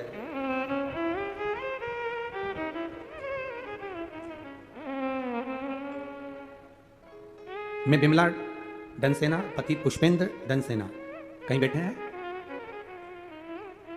देवलसुरा, मोबाइल नंबर ये है, बिमला डनसेना देवलसुरा से कहीं बैठे हो तो हाथ हिला सकती है। बिमला डनसेना, पति पुष्पेंद्र डनसेना, मेरी शादी को 10 साल हो गए थे, कोई संतान नहीं थी, तब किसी के कहने पर टीवी के माध्यम से आपने कथा में सफेद आंकड़े की जड़ का प्रयोग बताया। एक बार मैंने पहले करा तो मैं खुद सफेद आंकड़े की जड़ लेकर बांध ली, पर उससे फायदा नहीं मिला। फिर आपकी दूसरी बार कथा सुनी जब आपने कहा था पति पत्नी दोनों जाएं, जड़ लेकर आए, शिवजी के मंदिर में जाकर 21 बार बाबा भोलेनाथ जी के मंदिर में जाकर तुमरुका जी का नाम लेकर घुमाकर उसको बांध लें। मैंने वही बांधना प्रारंभ किया। बाबा की कृपा से 2.5 महीने में मेरा गर्भ ठहर गया और बाबा की कृपा से मुझे पुत्र रत्न की प्राप्ति हुई है। मैं बाबा को यहाँ पर प्रणाम करने के लिए आई हूँ, बाबा को दोक लगाने। ये पत्र में फोटो भी उन्होंने लगाया। शिव भक्ति है, उदारता, शंकर की करुणा कृपा। तेरी कृपा बिना न हिले एक भी अणु, लेते श्वास तेरी कृपा से तनो तनो। हे गंगाधार मुक्ति द्वार ओमकार तू, भोले ओमकार तू, आयो शरण तिहार शंभुकार धार। आप जितने बैठे हो कथा में, जितने आस्था चैनल पर कथा सुन रहे हो, जितने फेसबुक यूट्यूब पर कथा सुन रहे हो, विश्वास के साथ सुनना, भरोसे के साथ। ये कभी मत कहना कि मैंने 4 सुन ली कि 5 सुन ली, तो बाबा की कृपा है जो छत्तीसगढ़ वालों के लिए शंकर भगवान पकड़ पकड़ कर शिव महापुराण लेकर आ जाता है। ये उसकी कृपा है, ये उसकी उदारता। छत्तीसगढ़ वालों के लिए पकड़ कर बुला लेता है। और इस सावन में तो 2 कथा मिली है छत्तीसगढ़ को, है एक अभी और एक शायद बाद में है। अब उसका तारीख का ये सावन में ही है, वो भी स्मरण नहीं आ रहा हमको, है हाँ बालोद में है, बिल्कुल सही है। तो ये तो भाग्य तुम लोगों के, नजर उतर वाले ना राइनोन से घर जाकर हो कि भाग्यशाली हो। एक तो अधिक मास, दूसरा सावन, और सावन में भी भगवान शिव की कथा। हम कई बार कहे एक कथा हमारी सुवासरा होने वाली थी, वो कथा कैंसिल होकर आशीष तिवारी जी ने ले ली वो कथा राजगढ़ में। अब ब्यावरा राजगढ़ में वो कथा हो रही है, तो हमने आशीष तिवारी जी को हमने धन्यवाद दिया। हमने कहा कहाँ की किस्मत लेकर आयो, तुम्हारा भाग्य बनाकर लायो, जरा विचार करो। हम वो कहते हैं गुरुजी ये मेरा भाग्य नहीं, ये राजगढ़ वालों का भाग्य है जो सावन के महीने में कथा मिल गई, ये राजगढ़ वासियों को। ये तो प्रभु कृपा होती है, उसकी कृपा बिना कुछ नहीं। उसकी दया बिना कुछ नहीं। महाराज नंदनार को काम पर लगा दिया, जाने नहीं दिया। फिर नंदनार रोने लगा, आंख में आंसू भर गए। सेठ जी के चरण पकड़ लिए, एक बार क्षमा करो, आज के बाद अगर घर में कोई मर भी गया तो मैं छुट्टी नहीं लूंगा, पर मुझे मेरे देवादिदेव महादेव का दर्शन करने के लिए एक बार भेज दो, बस क्षमा चाहता हूं। सेठ जी की पत्नी बड़ी बड़ी विचित्र थी, बड़ी विचित्र। थोड़ा अगर दया सेठ जी कर भी देते तो पत्नी दया नहीं करने देती, वो बड़ी गुस्सा, बड़ी गुस्से। कई बार हो जाता है, एक संत बार बार दरवाजे पर मांगने आते थे और बुढ़िया रोज गाली देती थी, रोज संत आए मांगने और बुढ़िया ने गाली देना चालू करी, आग लग जाए, नाश हो जाए, सत्यानाश हो जाए, ऐसी बुढ़िया रोज गाली दे। तो संत के साथ जो चेला रहता था, वो चेले ने कहा, कहाँ गुरुजी रोज रोज इसके मांगने आते, वो रोज गाली देती है। तो इतने में गुरुजी ने कहा, कुछ नहीं देती, गाली तो देती, देती तो है ना, कुछ तो दे रही है ना, जो उसके पास होगा वो दे रही। अरे तो गुरुजी मांगने की जरूरत क्या अपन को इसके दरवाजे से। चलो गुरुजी फिर दूसरे दिन आ गए, अब की बार बुढ़िया को गुस्सा आ गया, गुस्सा, फिर गाली दी और जम जम के दी, पूरा मोहल्ला सुन लिया।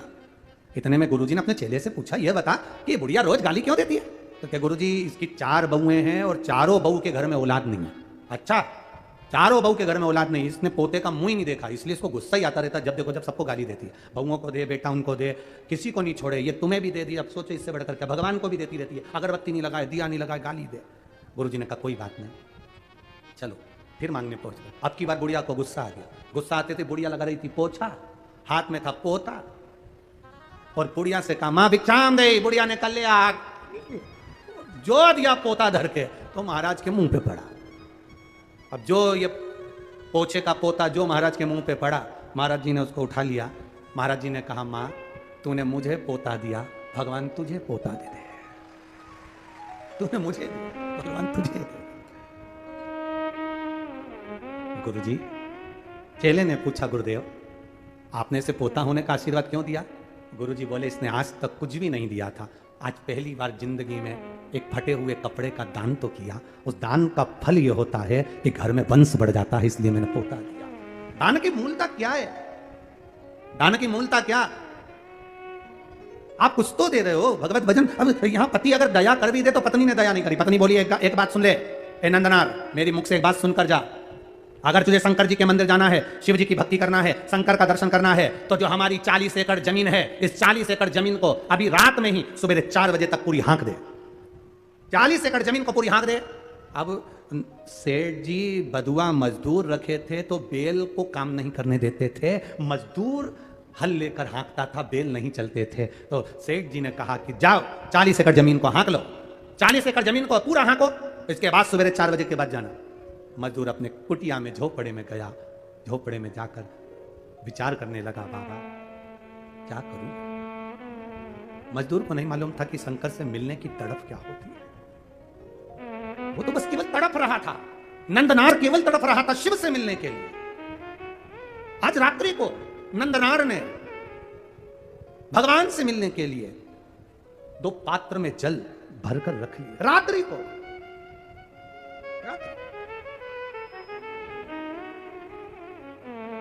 बाबा मैं जानता हूं कि यह शरीर 40 एकड़ जमीन को रात भर में नहीं हाँक सकता, क्या करूं मैं, क्या। जल का पात्र भरा हुआ रखा था नंदनार के यहां, सेठानी को मालूम पड़ा कि नौकर के कमरे में जल का पात्र भरा हुआ रखा, सुबह वो जल का पात्र लेकर जाएगा। पात्र को सेठानी ने ढोल दिया, सेठानी ने पात्र को ढोला। नंदनार को नहीं मालूम कि जिस पात्र में मैंने जल भरकर रखा था देवादिदेव महादेव को चढ़ाने के लिए, वो सेठानी ने ढोल दिया, नहीं मालूम। नंदनार एक बेलपत्र के वृक्ष के नीचे से बेलपत्र लेने के लिए गया। शाम का समय, रात्रि का समय, कहीं टूटा हुआ बेलपत्र भूमि पर भी पड़ा हुआ मिल गया। रात्रि को तो मैं बेलपत्र नहीं तोड़ सकता, पर पड़ा हुआ बेलपत्र भी अगर मुझे मिल गया मैं बाबा को चढ़ाऊंगा। खेत की चिंता नहीं, 40 एकड़ खेत अगर यह हाँकेगा तो जा पाएगा। उसको मालूम है 40 एकड़ खेत में अकेला हाँक नहीं सकता, क्योंकि बेल नहीं है, बेल की जगह मुझे हल में जुतना पड़ता है, तब तो हाँकेगा। अब कौन, तो उसको मालूम है जा नहीं सकता, पर बेलपत्र तो लाके रख सकता हूं। मेरा विश्वास करता है मेरा बाबा यहीं आकर बेलपत्र ले जाएगा। नंदनार बस अंदर भवन में गया, पात्र ढुले पड़े थे। नंदनार जल लेने के लिए फिर गया। रात्रि नंदनार जब जल लेने के लिए गया, सरोवर के द्वार पर सेठानी ने कुआं बावड़ी के दरवाजे पर द्वारपाल बिठा दिए कि इस बधुआ मजदूर को एक लोटा पानी नहीं मिलना चाहिए। नंदनार वापिस कमरे में आ गया। रात्रि भर नंदनार रोता रहा, रात भर रोया। सवेरे सवेरे 3:30 बजे 4 बजे रात को पूरे गांव में तहलका मच गया, हल्ला मच गया। लोग नंदनार का जय जय घोष करने लगे। गजब का नंदनार है रे। 40 एकड़ जमीन को नंदनार ने आधी रात को ही हाँक दिया। आधी रात को नंदनार ने 40 एकड़ जमीन को हाँक दिया। नंदनार को हाथ में 2 पात्र 2 कलश लेकर 2 लोटे लेकर नंदनार रात भर एक खंबे से टिके हुए रोते हुए पड़े हुए थे। 40 एकड़ जमीन नंदनार ने हाँक दी। नगर में सूचना गई, सेठानी को सूचना गई, सेठ को सूचना गई। दोनों बाहर निकल कर आए। 40 एकड़ जमीन हकी हुई थी, उसमें बीज बोया हुआ था। सारे नगर के लोग आकर नंदनार को गले लगाकर कहते, नंदनार तूने ये 40 एकड़ जमीन को एक रात में कैसे हाँक दिया? नंदनार की आंख में जल भरा था, देखा तो दोनों लोटे जल से भरे थे। नंदनार ने कहा, ये मैंने नहीं हाँकी, ये लोटा जिसने भरा है उसी ने ये जमीन हाँकी है, वो शिव ही है। शिव ओ खड़ी है। गांव के लोगों ने कहा, जाओ नंदनार शंकर के मंदिर जाओ, नीचे पड़ी हुई बेलपत्र उठाकर ना जाने कहां का जल भरकर। नंदनार जब तिरुपुंगुर के मंदिर में, शंकर के मंदिर में पहुंचे, मंदिर में लोगों को मालूम पड़ गया, विद्वत जनों को मालूम पड़ गया कि कोई बधुआ मजदूर आया है जिसके पास में जमीन पर पड़ी हुई बेलपत्र है। ना जाने कौन सी जगह का भरा हुआ जल है, ना जाने कौन सी जगह का भरा हुआ जल है जिसको लेकर आया है मेरा महादेव। दुनिया के लोग कहते हैं, जिस नदी का जल भर रहे हो वो पवित्र है कि नहीं। याद रखना, दिल में पवित्रता का भाव होगा तो जिस नदी का जल भरोगे वो गंगा जल हो जाएगा। तुम्हारा भाव शुद्ध होना चाहिए, तुम्हारा मन शुद्ध होना चाहिए। जिसकी निगाह में गंदगी भरी होती है, जिसकी दृष्टि में गंदगी भरी होती है, उसको चारों तरफ गंदा नजर आता है। और जिसके दिल में गंगा और पवित्रता भरी होती है, उसे साधारण सा खड्डे का जल भी गंगा जल बन जाता है। उसके लिए जल बनता है। महाराज वो जल विद्वत जनों को लगा ना जाने कहां का जल भरकर लाया है, जमीन पर से उठाई हुई बेलपत्र लेकर आया है। उन्होंने शंकर भगवान के मंदिर के सामने जाकर सारे विद्वत जन, सारे दर्शनार्थी सामने खड़े कर दिए कि वो आने वाले बधुआ मजदूर को शंकर का दर्शन नहीं होना चाहिए। सामने था नंदी, सामने शिवालय, दरवाजे पर लोगों को खड़ा कर दिया। नंदनार ने मंदिर में पहुंचते से ही बाबा का दर्शन नहीं कर पाए। दर्शन नहीं करा तो नंदी से कहा, बाबा जी, नंदी से नंदनार कह रहे हैं, बाबा जी मुझे भोले बाबा का दर्शन नहीं हुआ, बाबा जी दर्शन करना है। इतने में तो नंदी ने कृपा कर दी। तिरुपुंगुर के मंदिर में कुंटलो बड़ा नंदी, पत्थर का, पाषाण का। आप अंदाजा लगाएंगे तिरुपुंगुर के मंदिर का, अगर कभी जाके दर्शन करेंगे तो ये जो संगीत वाले बैठे हैं इनका मंच आधा कर दो। इतना बड़ा नंदी और ऊंचाई लगभग आप अंदाजा लगाएंगे कि कैमरे मेमरे वाले जितने खड़े हैं टेबल पे, इनको भी 1.5 और बड़ा कर दो। इतना बड़ा नंदी तिरुपुंगुर के मंदिर में है।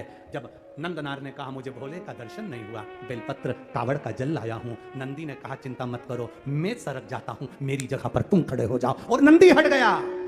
भारत की भूमि का वो मंदिर तिरुपुंगुर का, तमिलनाडु का वो मंदिर जहां आज भी शंकर भगवान के शिवलिंग के सामने से नंदी, नंदनार के लिए पत्थर का मंदिर खसक गया था। और शंकर जी मंदिर से बाहर आकर कावड़ के जल को अपने ऊपर चढ़वा रहे थे। वो तिरुपुंगुर का मंदिर था, वो शिव का मंदिर। सहजता कहां है? शिव तत्व की प्राप्ति है शंकर की अविरल भक्ति, शंकर की अविरल भक्ति।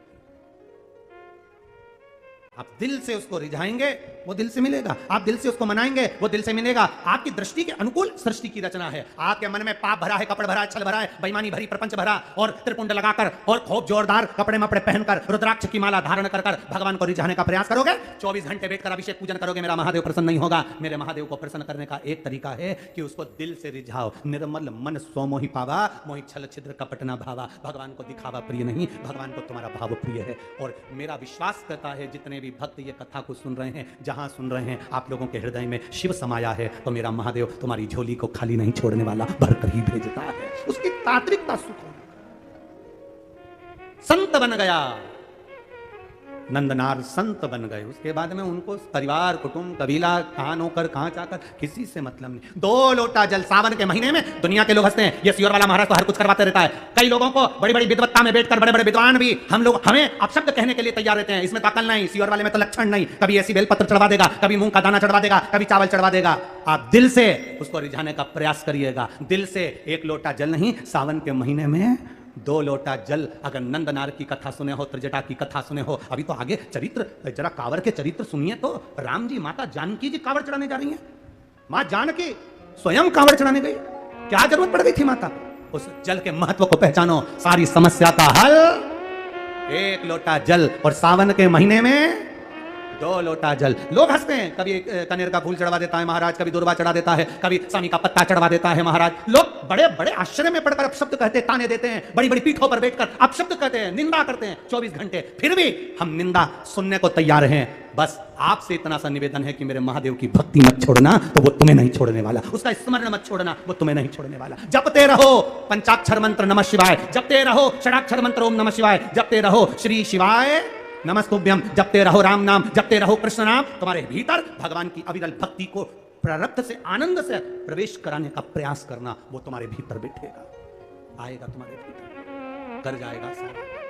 लाखों के दुखड़े जो हर गया डमरू वाले, तो मेरे दुखड़ों को देख कर क्यों डर गया डमरू वाले। उसकी अविरल भक्ति का स्मरण करिए, उसकी भक्ति का एक रसतत्व का स्मरण करिए। वो शिव है, ओ घड़ी बोल बम का नारा है। ये अविरलता भक्ति है आपकी, ये अविरलता शिव तत्व की बात। महाराज भगवान ब्रह्मा विष्णु महेश पधार रहे हैं, जोरदार ताली बजाकर स्वागत करेंगे। निर्माल्य विसर्जन का एक क्रम चालू रखा है बिटलेश्वर समिति द्वारा। जो लोग जुड़कर मां अन्नपूर्णा इंडस्ट्रीज, सरिसीमा, केशरवाणी,